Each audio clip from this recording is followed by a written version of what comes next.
Okay, in today's video, I'm gonna show one of the easiest to implement, but probably highest ROI things you can do with your usage of AI, and that's to actually build skills.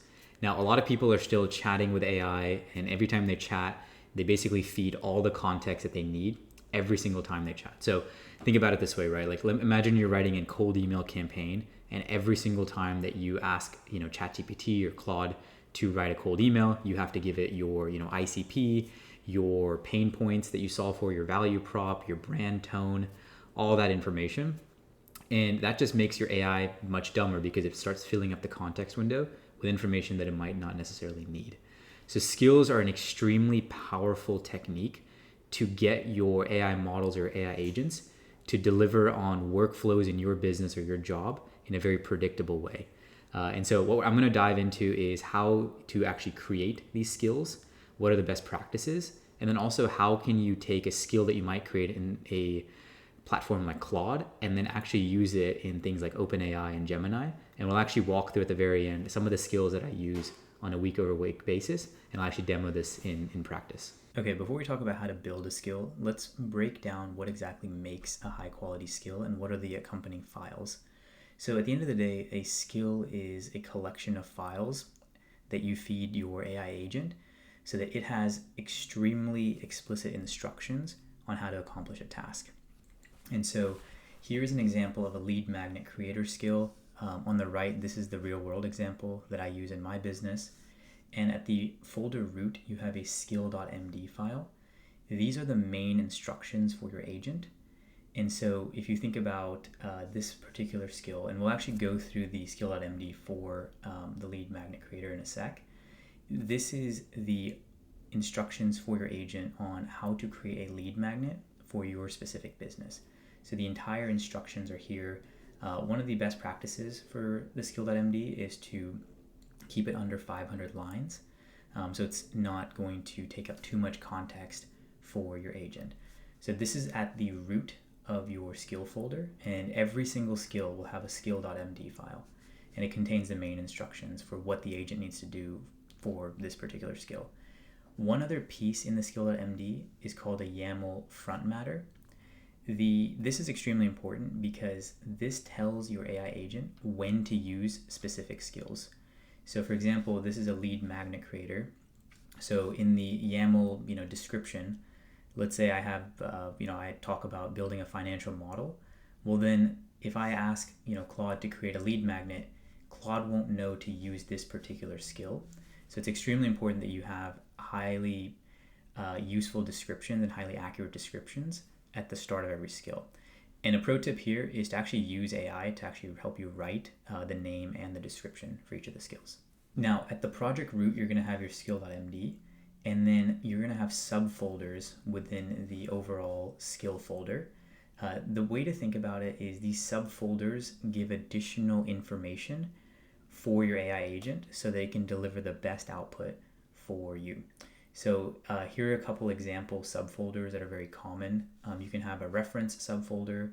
So typically here you can put things like your brand voice, your ICP, any sort of specifics around your company. You can even put like design guidelines here. But this is additional information for your AI agent, so it knows exactly what kind of output you want. The second subfolder is an examples subfolder. And so this helps Claude or whatever AI agent know exactly what to output and what good looks like in that output. So for this lead magnet, you can give it examples of, this is what a checklist lead magnet would be. This is what an ROI calculator example would look like. So that if Claude is going and building a ROI calculator, it knows that this is the example and this is the expected output that you're expecting of the agent. And then lastly, we have scripts. So scripts are code that you want your AI agent to execute. I typically use this whenever I need my AI agent to basically make API calls for any type of software that I'm using. So an example of this could be that if I'm using Apollo to enrich contacts, or if I'm using Lemlist to send emails, I'll have some scripts on how to reference specific API endpoints to do specific actions for me. So you can have this so that the code that you want your agent to execute is always consistent. And another pro tip, you can also create these scripts using like Claude Code or Codex.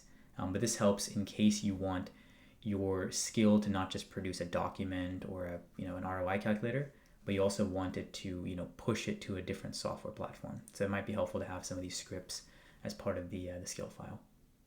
Now, one question I had when I was first learning about skills is why not just have all of these files in a skill.md, or why not just put everything? Because at the end of the day, these are all markdown files. So skills, and why they're super powerful, is they allow your AI agent to go through a process that's called like progressive disclosure. What that means is if you didn't have a skill for creating a lead magnet, how I would do it is I would give Claude an instruction on, hey, I want you to create an ROI calculator. And in that chat window, I would upload an example of an ROI calculator, and I would give it instructions or information on my brand guidelines and my tone. Now, that is pushing a lot of context and using a lot of tokens even before Claude does anything. And so the idea behind skills are you have a skill.md which always gets loaded into your agent's context window. And then as the agent goes through the tasks, it starts slowly referencing different files as they become relevant.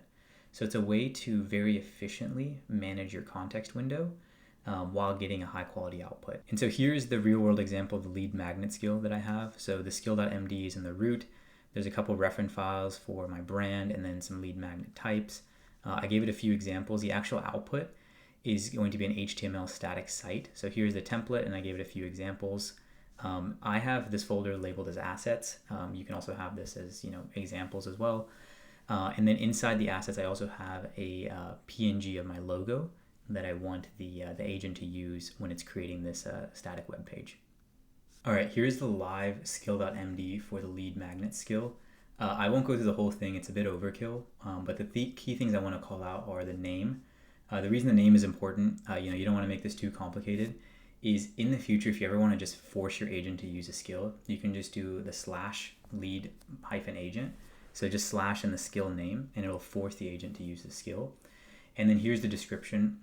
So description is what gives the agent an understanding of when to use this skill. So if you don't use the / command and you just say, hey, I want you to create a lead magnet, well then based on the description, Claude or whatever agent is going to look at the descriptions of all the different skills you have and figure out like, hey, this is the skill related to lead magnets, let me use it.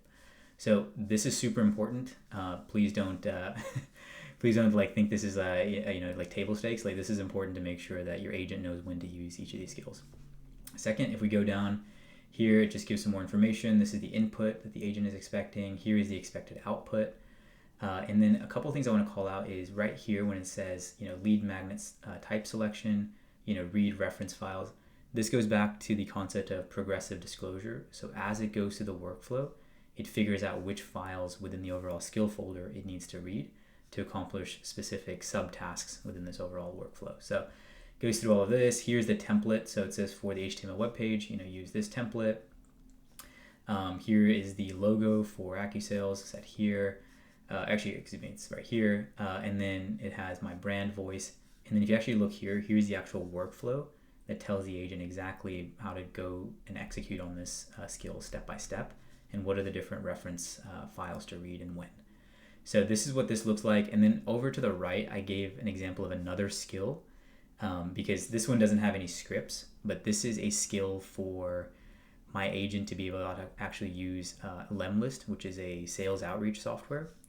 And I have a reference file that shows, hey, this is the different API calls within a Lemlist, and then here are the different scripts that you can run in order to push contacts into Lemlist and create contacts. And then this one is if you want to send emails, send LinkedIn messages on my behalf, here's how you actually do the outreach tasks.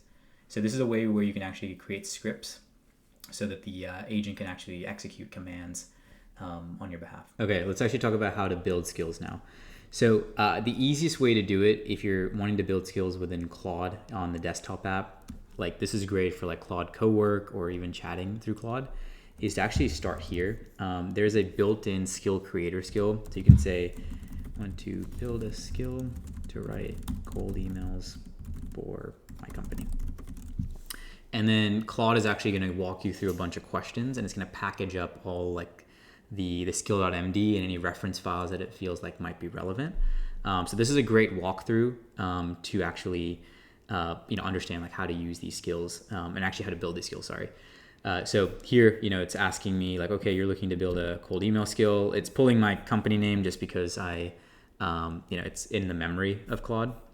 But it's going to say like, what are the personas, who are the ICP, the email frameworks that you want, and what are like the quality bars that we want to just check. So this is a really good starting point. And then once you do build skills, they'll be right here within the customize window within the Claude desktop app, and everything is here. And here's the actual skill creator skill from Anthropic.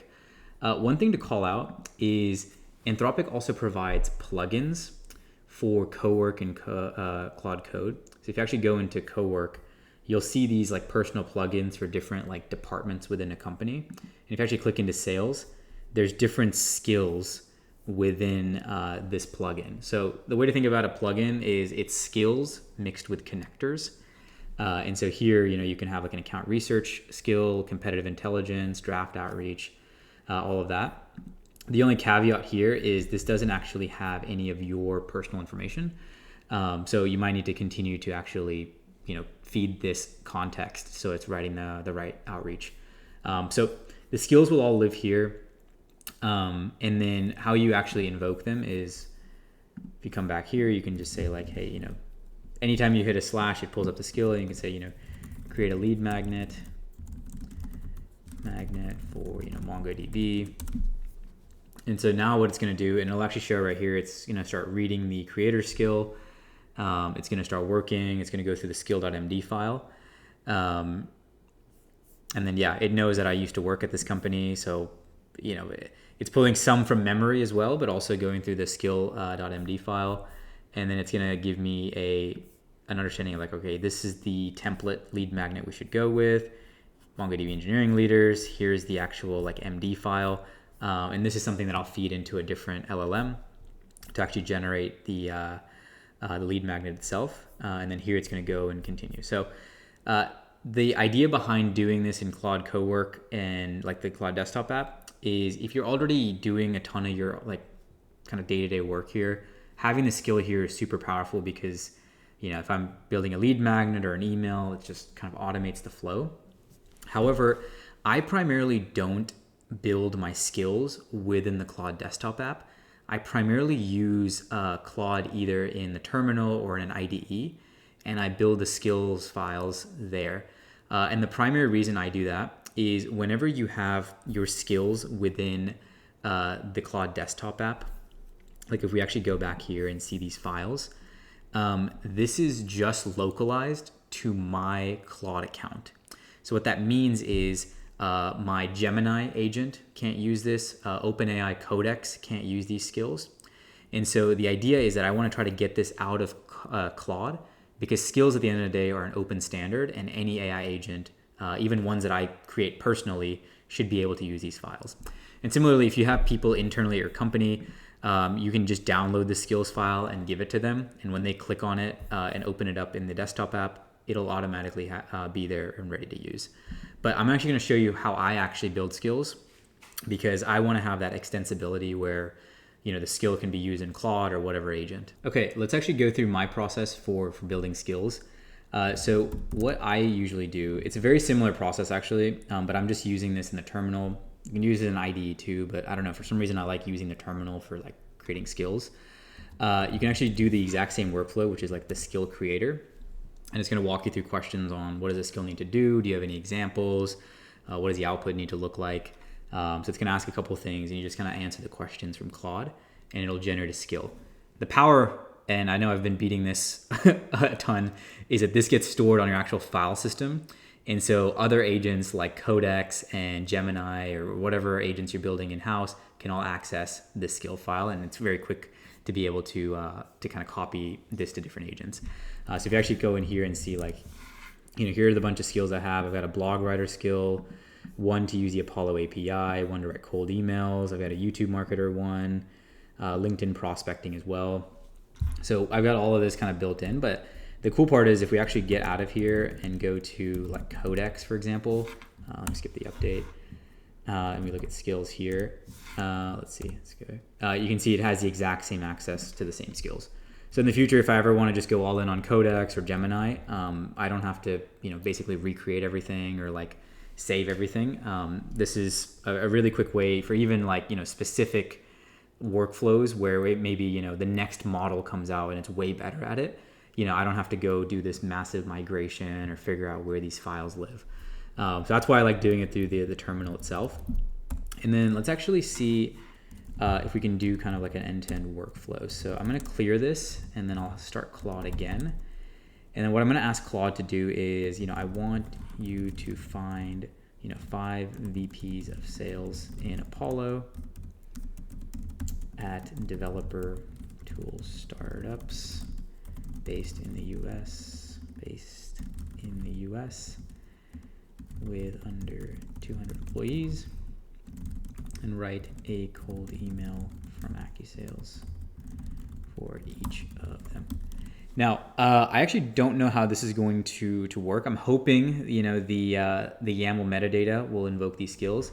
If at any point I don't know what to do, I can also just do the / and hit the cold email skill so Claude explicitly knows to use it.